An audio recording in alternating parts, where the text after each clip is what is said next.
Hey folks, this is ioEther. Back with some more World of Tanks. As you can see, this is Maya. He is in his Type 58. It's a tier 6 game on Himmelsdorf.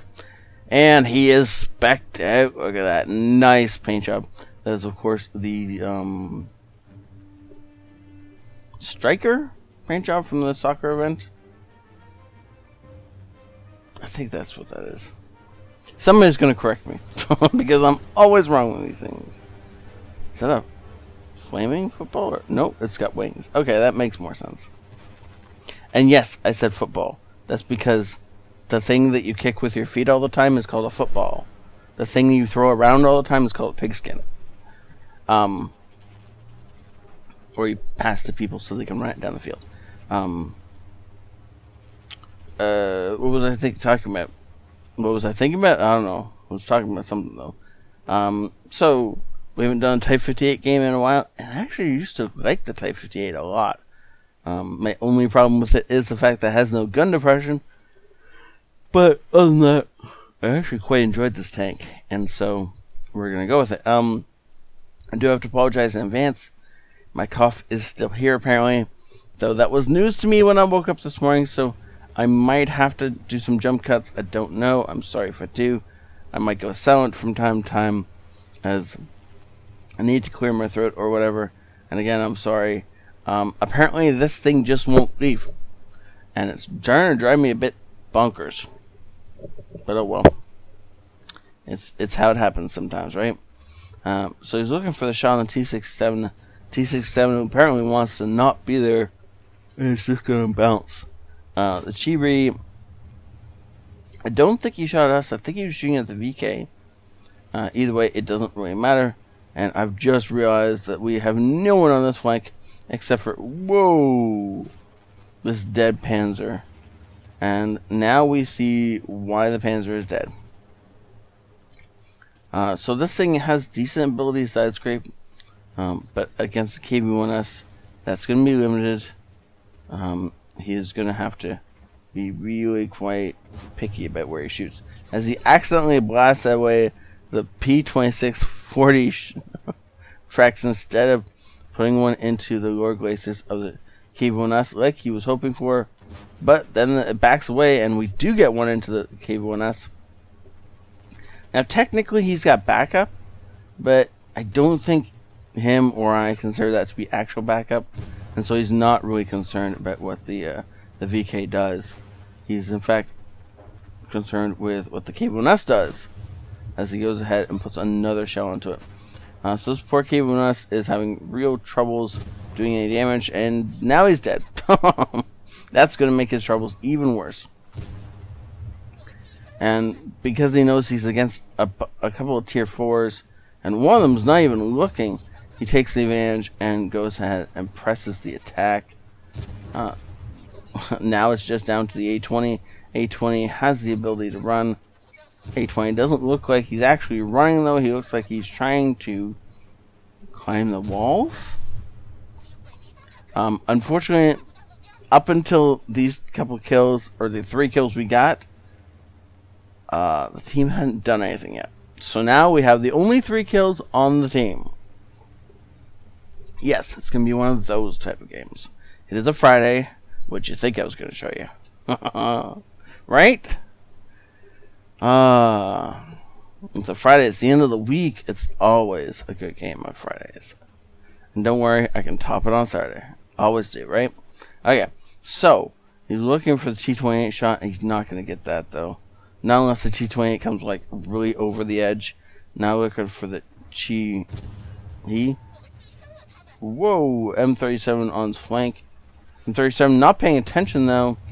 Oh, so close to one-shotting him. He's going to have to fire the second shot. Does, and takes him out. He's looking to take out the Chihi now. Chihi, whatever. Chihi, that thing. And now he's going to look to start harassing these guys from behind. That's what I would do anyway. M44 in the open. I mean, if the M44 is going to be in the open, he's got to be careful. There might be a T67 around here, and that can definitely mess his day up. But an M44 in the open is always worth taking care of, especially if it's not looking in this direction, which he's clearly not. Okay, so now we know exactly where that T67 is. That's the same guy we want to take out earlier. He does 160 average damage. So he's gonna need to 3-shot this guy.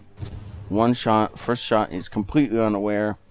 He doesn't quite back up far enough. Let's put a second shot into him. But there's no way we get a third before the T67 knows what's up. And the enemy team has started to cap. Okay, so we know at least where one of the enemy opponents is. Oh, that is something we do not want to get shot by, and it just barely whizzes a shot past us. 6-7 comes around the corner, and he auto-aims and misses, unfortunately. I'm not going to say that he missed because of the auto-aim. I actually think the auto-aim was really well done there. He does have to be careful. Whoa! We got a second guy on the cap. He needs to get back there now if he's going to do anything bad. This is not the right way, though. Yep, that's an issue. Don't stop. Don't stop. Go, go, go. You just got to go. I don't think he's got enough time to make it back to the cap in time now. 17 seconds left. Unless, of course, they jump off the cap, which would be great. Oh, he rams the T28 to death. And is now looking for a shot on the T64 before the game timer runs out. 64 though, not smart enough to be caught in the open and doesn't come around the corner. Oh, actually he does, but not in time for us to do anything bad. Unfortunately, this game ends in a defeat, but 9 kills. I mean, talk about single-handedly mopping up the enemy team. The only thing I could say is for next time you get in this situation, go the other way. So you knew that there was a ton of enemies here. After you cleaned up, you hit the 64 a couple times. I would have doubled back and gone up this way. It would have provided you with enough cover that the guys on this side wouldn't have been able to necessarily hit you more than once, or maybe twice, and then you would have got past them. And then you would have had some options. You could have either doubled back again and come up this way, just poked your head in that way, and maybe shot the cat from there. You could have come up to this corner, this corner. You could have tried to zip past and get up to this corner, and you would have more options as to how to attack the cap. And seeing as there was the Type 64 is down here, that only leaves 3 guys who are quite possibly on the cap. And I'm betting the artillery... Wait. What was this? Is this a T6... I think that's a T that was spotted up there. So that's probably the T-34A5M. Which leaves most likely artillery is still down here. So that would have been a Stug and a T-34 you'd be going up against. Before you rounded the corner into this guy, you had the health to be able to do that. And so I think you would have been okay. But I love how this guy is the guy who's complaining. I mean, you know, he had no damage, or he had no kills.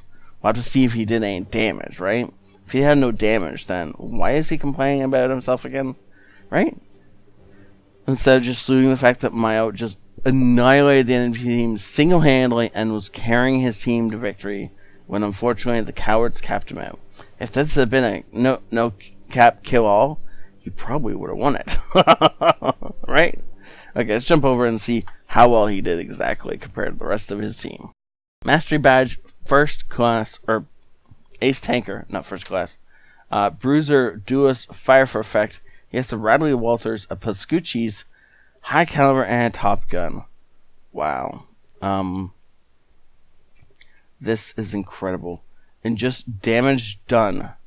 That guy who was telling everybody else to uninstall, he did 330 damage with 3 shells. Like, that's amazing. How hard is it to do? Oh, wait. No, never mind. I'm wrong, aren't I? That's half of our team that did 0 damage. As 2 people with over 600 damage, and only a single person with over 1,000 damage. And he's way over 1,000. He actually gets more experience from this battle than the winning person on the other team. which I've not seen in a very long time. So Stug got 41, and yes, I was right. It was these two who were capping. Just, that's insane. And that's because the Type 624 barely broke 1,000. Whereas Mayo did a ton more than that. He was so aggressive. He played so well this game.